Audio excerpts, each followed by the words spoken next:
Halo anak-anak, bertemu lagi dengan Ibu Dewi. Jadi pada video pembelajaran kali ini, Ibu akan menjelaskan materi mengenai larutan penyangga. Ya, di mana larutan penyangga ini memiliki nama lain ya, yaitu disebut juga dengan buffer atau juga dengan sebutan larutan datar.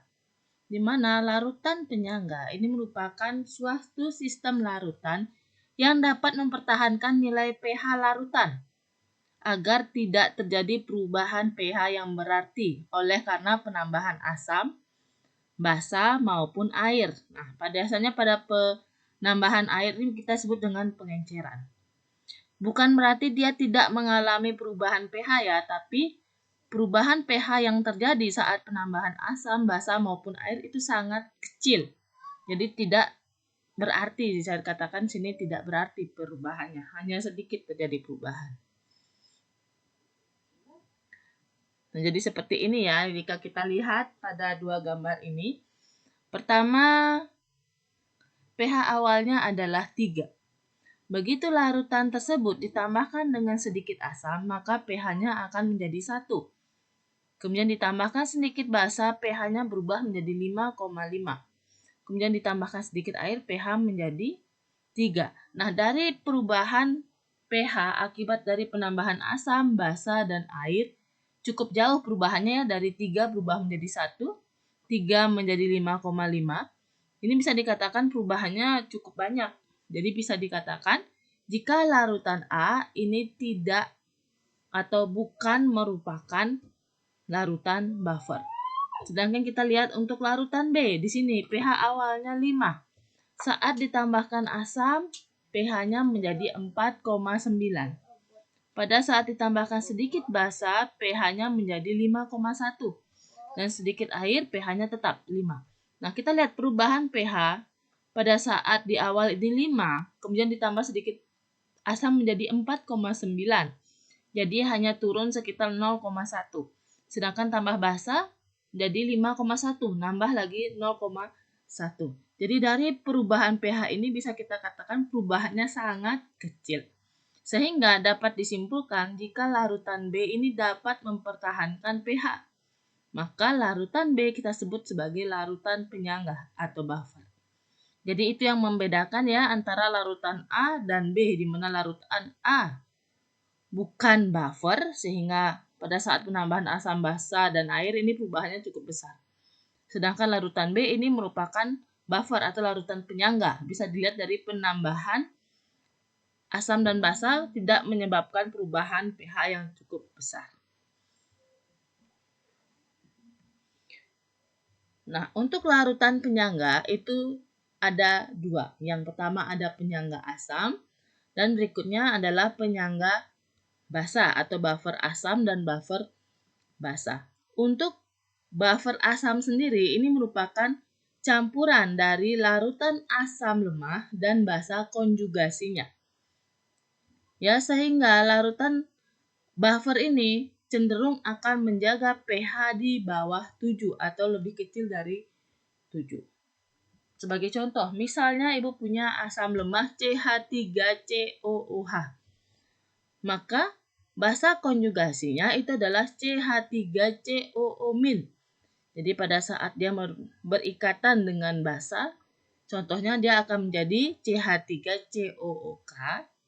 Ya, ini adalah gabungan dari asetat dan KOH biasanya ya. Jadi asam asetat, contoh basa konjugasinya adalah kalium asetat atau bisa juga natrium asetat.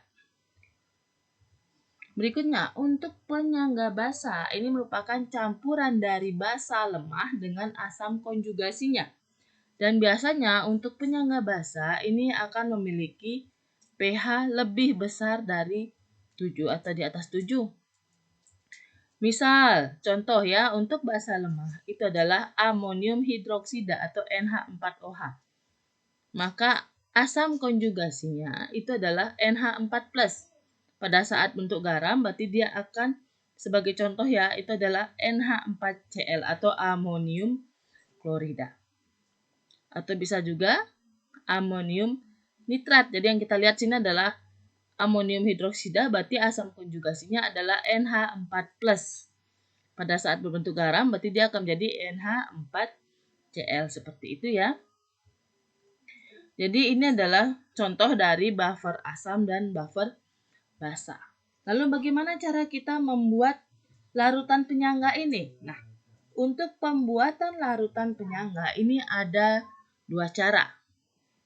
Yang pertama itu adalah cara langsung. Ya, cara langsung itu dengan cara mencampurkan asam lemah dan basa konjugasi. Ya, seperti yang sudah jelaskan di awal, ingat larutan penyangga adalah campuran antara asam lemah dan basa konjugasinya. Untuk buffer asam ya, untuk buffer basanya itu adalah mencampurkan basa lemah dan asam konjugasi. Jadi langsung kita campurkan. Lalu bagaimana dengan cara tak langsung? Nah, untuk cara tak langsung itu adalah mencampurkan antara asam lemah dan basa kuat ya, sehingga membentuk garamnya atau basa konjugasi dari asam lemah. Atau mencampurkan basa lemah dan asam kuat. Nah, sebagai contoh di sini Ibu punya yang pertama. Untuk buffer asam ya, itu adalah campuran dari asam lemah dan basa kuat. Di mana di akhir reaksi kita akan menemukan asam lemah yang tersisa. Ingat kalau asam lemahnya sisa berarti ini masuk ke buffer asam. Sebagai contoh, Ibu punya asam asetat 1 mol dan natrium hidroksida 0,5 mol. Begitu kita masukkan ke tabel MBS ya. Nah, ini adalah hasil reaksinya CH3COOH ditambah NaOH menjadi natrium asetat ditambah H2O. Nah, natrium asetat ini adalah basa konjugasi dari asam asetat. Nah, kalau kita masukkan ya, dari mula-mula ada asam asetat sebanyak 1 mol, kemudian natrium hidroksida sebanyak 0,5 mol. Maka yang bereaksi, nah karena di sini sama-sama 1, ya, jadi yang bereaksi di sini bisa dilihat sebanyak 0,5. Bagaimana cara melihat yang mana sih yang habis? Nah, sekarang kita lihat mol mula-mula. Untuk CH3COH, di sini koefisiennya 1 ya. Di sini juga koefisiennya 1. Kita bagi sekarang. 1 mol asam asetat dibagi dengan koefisiennya 1. Jadi 1 bagi 1 hasilnya 1. Kemudian yang ini 0,5 bagi 1. Karena koefisiennya 1 sama dengan 0,5. Yang mana hasil baginya lebih kecil berarti itu adalah yang bereaksi. Jadi di sini 1 mol untuk asam asetat. Untuk natrium hidroksida itu 0,5 mol. Jadi lebih kecil natrium hidroksida ya. Jadi yang bereaksi adalah sebanyak 0,5 mol. Sehingga di sini natrium hidroksida habis bereaksi sedangkan asam asetat tersisa lagi 0,5 mol. Ya, jadi ini dia. Kalau kita lihat perhatikan di akhir reaksi. Jadi bisa kita lihat di sini di akhir reaksi atau pada saat kondisi setimbang terdapat asam asetat ya atau berfungsi sebagai asam lemah ini bersisa 0,5 mol dan basa konjugasinya atau natrium asetat itu tersisa 0,5 mol. Sehingga ingat tadi campuran antara asam lemah dan basa konjugasinya itu merupakan buffer asam. Jadi ingat yang membedakan antara larutan penyangga dan hidrolisis garam ya. Jika pada hidrolisis garam pada pertemuan sebelumnya atau video pembelajaran sebelumnya, Ibu jelaskan jika pada hidrolisis garam maka di akhir reaksi kedua reaksinya habis bereaksi. Jadi sini tidak ada sisa. Ya, itu pasti hidrolisis. Namun jika yang lemah bersisa, berarti ini adalah buffer. Jadi itu untuk membedakan contoh soal antara hidrolisis garam dan larutan penyangga. Nah, kemudian yang lagi satu itu adalah campuran antara basa lemah dan asam kuat. Maka di akhir reaksi akan ditemukan jika terdapat sisa dari basa lemah. Sebagai contoh, kita memiliki HCl 1 mol, kemudian amonium hidroksida sebanyak 2 mol. Maka pada saat dia bereaksi, Kita bikin mula-mula ya. Tadi HCl ada 1 mol, NH4OH ada 2 mol. Tadi ingat kata Ibu? Mol mula-mula bagi dengan koefisien masing-masing. Yang mana hasilnya lebih kecil berarti yang itu yang habis bereaksi ya. Karena HCl ini hasilnya lebih kecil, jadi dialah yang habis bereaksi. Di sini tersisa amonium hidroksida 1 mol, kemudian amonium klorida 1 mol. Karena sama-sama koefisien 1 ya, jadi mudah kita menghitungnya. Nah, di sini di akhir reaksi kita temukan terdapat basa lemah sebanyak 1 mol dan asam konjugasinya. Sehingga pada reaksi antara HCl 1 mol dan NH4OH 2 mol ini merupakan larutan penyangga basa atau buffer basa. Nah, sekian untuk cara pembuatan dari larutan penyangga. Jadi ingat ya, ada cara langsung dan cara tak langsung. Nah, kita sekarang masuk ke fungsi dari larutan penyangga. Sebelum Ibu masuk ke contoh soal nanti ya, kita lihat dulu fungsi dari larutan penyangga dalam tubuh manusia. Nah, seperti kita ketahui, darah yang memiliki pH itu yang stabil yaitu 7,4.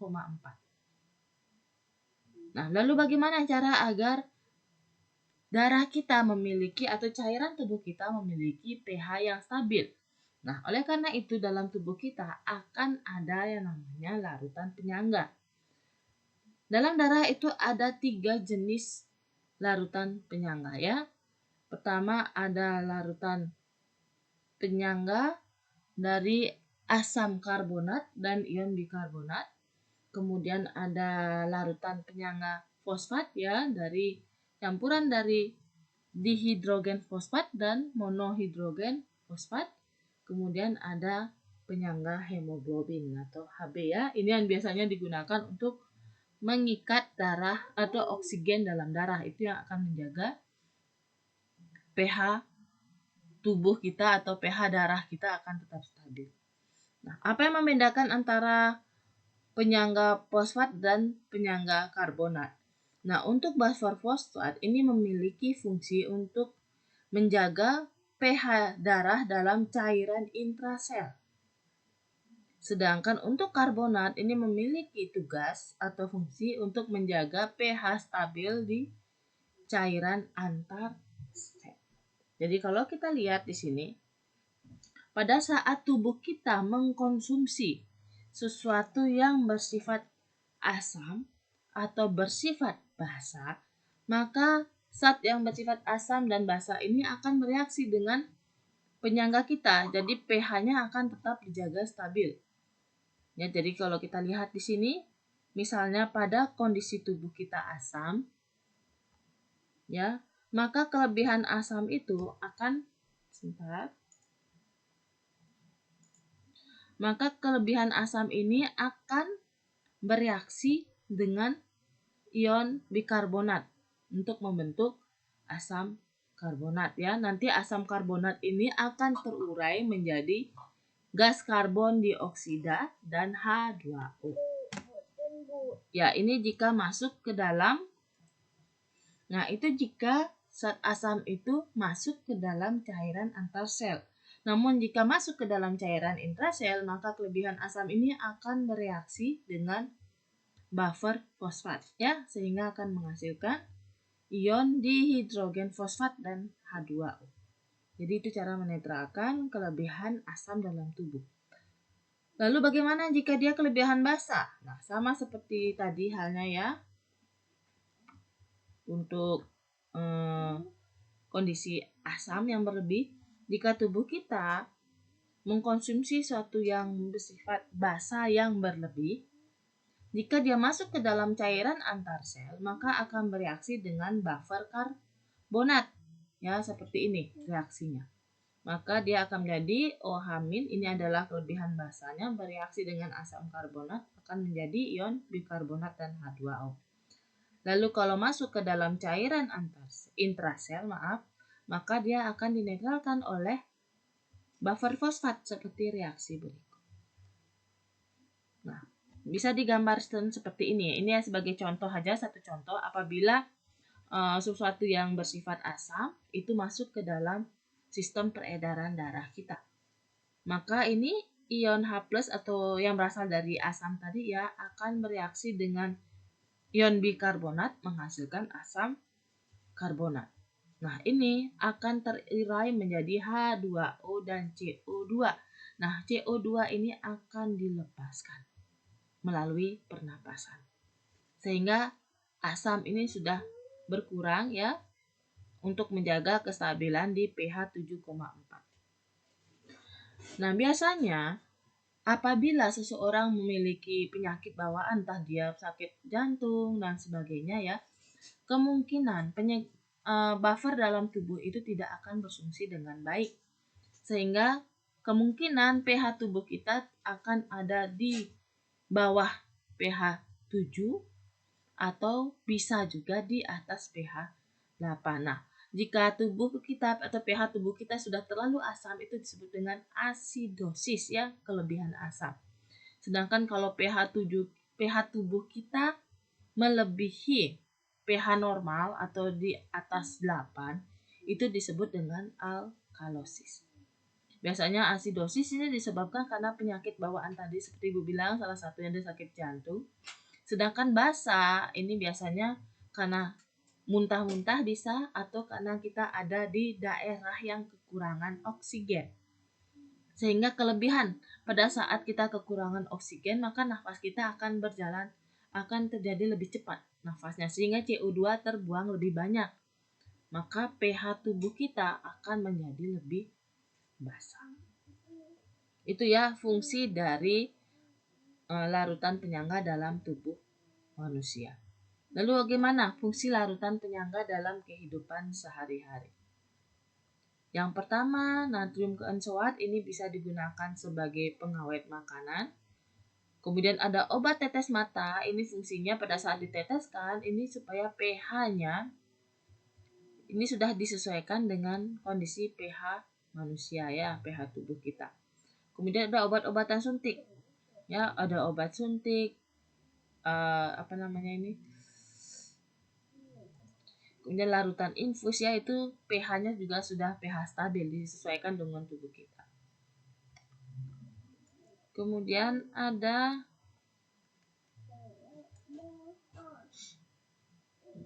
sini ya biasanya juga dimanfaatkan pada sistem penanaman dengan sistem hidroponik.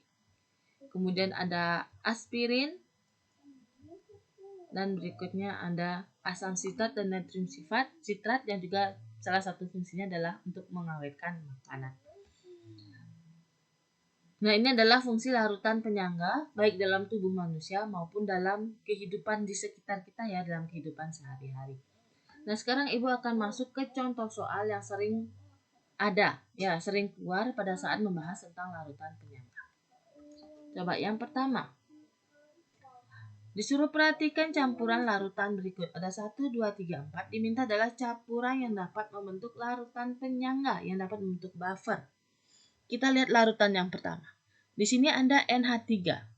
Nah, kita sudah tahu ya, NH3 ini merupakan larutan basa lemah. Kemudian NH4Cl ini merupakan basa lemah itu biasanya NH4OH kalau sudah ada dalam larutan ya. Kemudian NH4Cl ini adalah asam konjugasi dari NH4OH, yaitu NH4+. Dari campuran dari basa lemah dengan asam konjugasinya, ini adalah larutan buffer ya. Jadi bisa kita tandai yang nomor 1 ya. Kemudian nomor 2, di sini ada HCN, ini yang asam lemah. Ya. Asam lemah berarti kalau kita cari basa konjugasinya, dia harusnya merupakan ion CN-.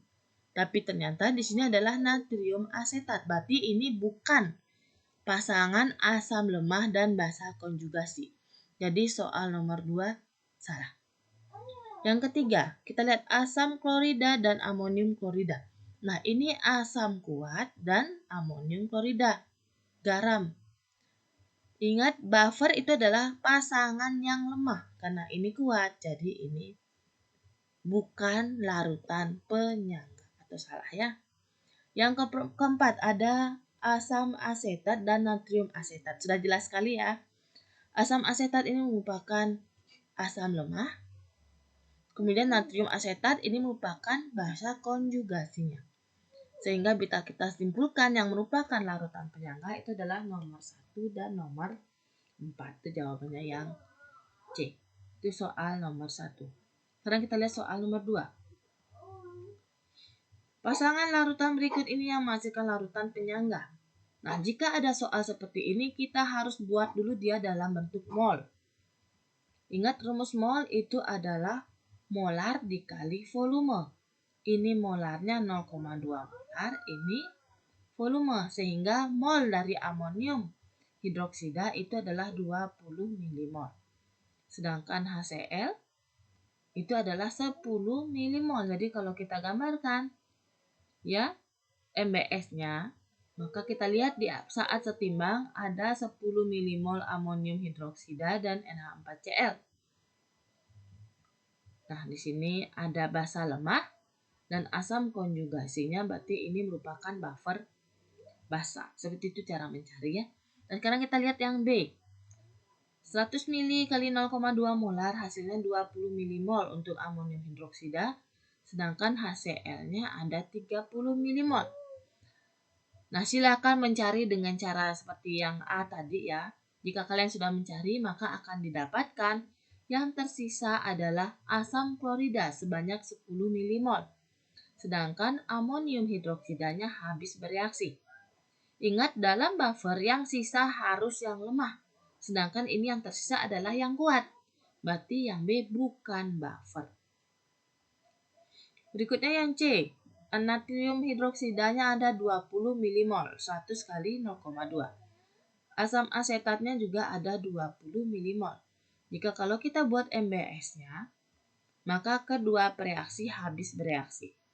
Ingat, jika kedua reaksi habis bereaksi, berarti dia bukan buffer, melainkan dia masuk ke dalam hidrolisis garam. Berarti yang C bukan buffer ya. Kemudian yang D, NaOH 20 mili, kemudian HCN-nya 10 milimol. Dari sini sudah jelas terlihat NaOH-nya lebih banyak daripada HCN. Berarti yang tersisa adalah yang kuat. Sedangkan HCl yang lemah habis bereaksi. Jadi yang D juga bukan larutan buffer. Yang terakhir yang E. NaOH 20 milimol, HCN 20 milimol.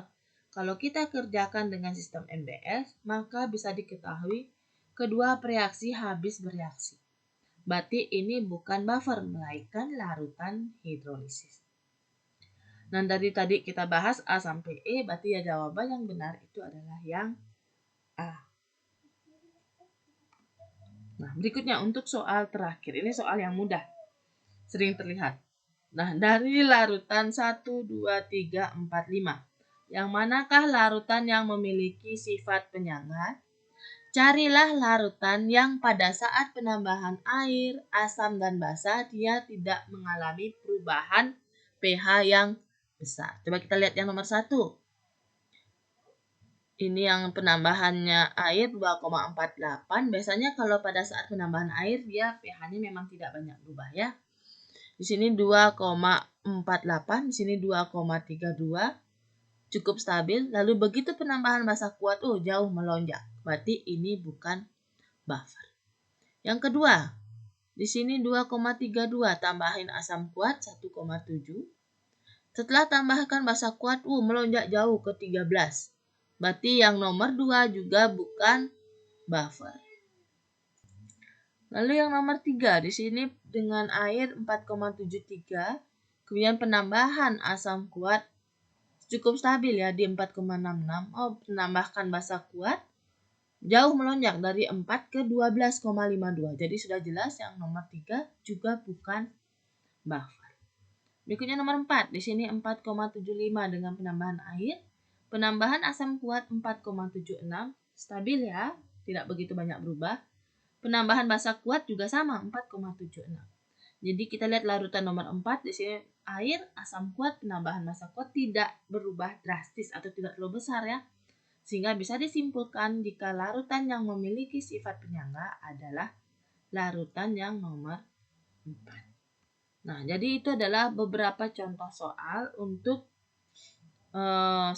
jenis soal yang menentukan yang mana sih yang merupakan larutan buffer. Nah, untuk video pembelajaran selanjutnya ya, pertemuan selanjutnya Ibu akan menjelaskan mengenai cara menghitung larutan buffer ya. Nanti Ibu akan membahas beberapa contoh soal terkait dengan sifat penyangga. Ya, semoga dipahami isi dari penjelasan Ibu. Selamat belajar dan terima kasih.